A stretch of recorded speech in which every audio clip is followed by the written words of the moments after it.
I just saw the Google car drive through with the camera on top of the car. Oh well.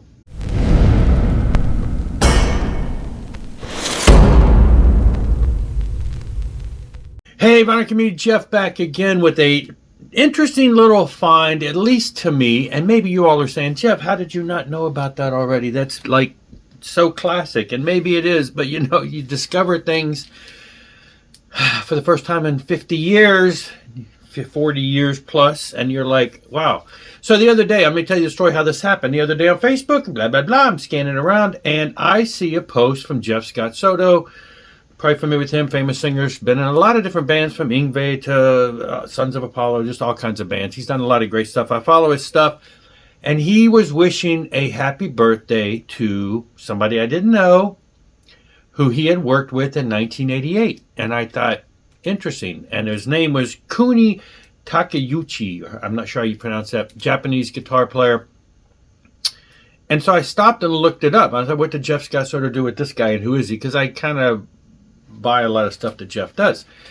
And I found that this Kuni is a guitar player, shredder type guitar player over there at that in Tokyo area that put out some albums in the 80s and later, and one of which had Jeff Scott Soto. So I really quickly listened to a little bit and think, wow, this is what I'm looking for. This is, 80s metal type stuff. And I said, I'd never heard of this. And so I went to Discogs and I found the first Kuni album. A fella had it that was selling it for a really good price. And so I picked it up, called Mask. This is not the one with Jeff Scott Soto, but this is a 1986 release, 85 or 86. Everything's in Japanese. Anyway, this is actually a white label promo. It's got some promo stickers. It's got the OB strip.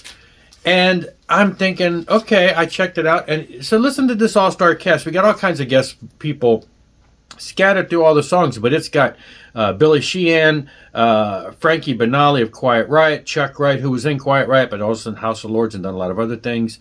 I'm not sure who the vocalist is. John Purdell, he's done most of the singing. Mark Edwards on some of the drums. He did a lot of stuff back in the 80s. Neil Turbin on vocals, original singer from Anthrax. I think he sings one song on here.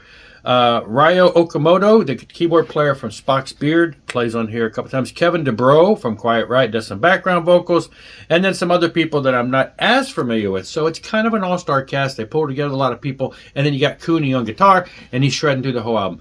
Great album, melodic 80s metal.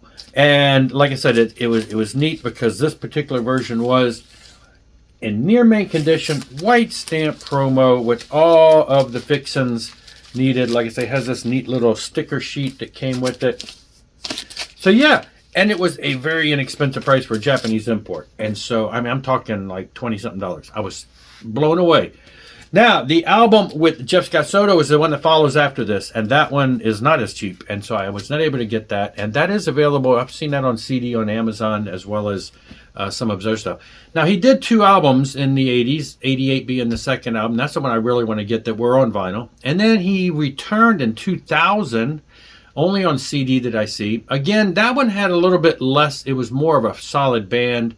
It didn't seem to have a lot of the guest musicians. And then in 2011, he came. There were some guests on there, I guess, now that I recall. But in 2011, he came back with the 4th album. And it was filled to the brim, of course, similar to this. Some of the same people, but had Frankie Banali on some of the drums. Had Chuck Wright on some of the bass. Even had Paul Stanley on bass. He did a song that Gene and Paul wrote. Had Gilby Clarke on guitar. Had Billy Sheehan did some bass on that too. It was just so many people that played on that album in 2011. And those 2 were only on CD. So my goal is to get the second one, 1988, with Jeff Scott Soto, also to get that on vinyl. And then the other ones, the CDs they're all over, everything's over in Japan, so it's kind of hard to get them, and try to find them here in the US. But were you familiar with this band back in the day, even today or whatever? And if so, why didn't you tell me? But yeah, so I discovered this, and it's great stuff. You know, it's right up there. It sounds like American metal, loudness with an American singer. I mean, you know, the kind of stuff that was coming out of the Japanese Tokyo area. It was just great stuff. So anyway, just wanted to share that. See if anybody else has heard of this band. If anybody else has anything by this band, what they think about it. Let me know in the comments, and I'll see you later. Rock on and rock hard.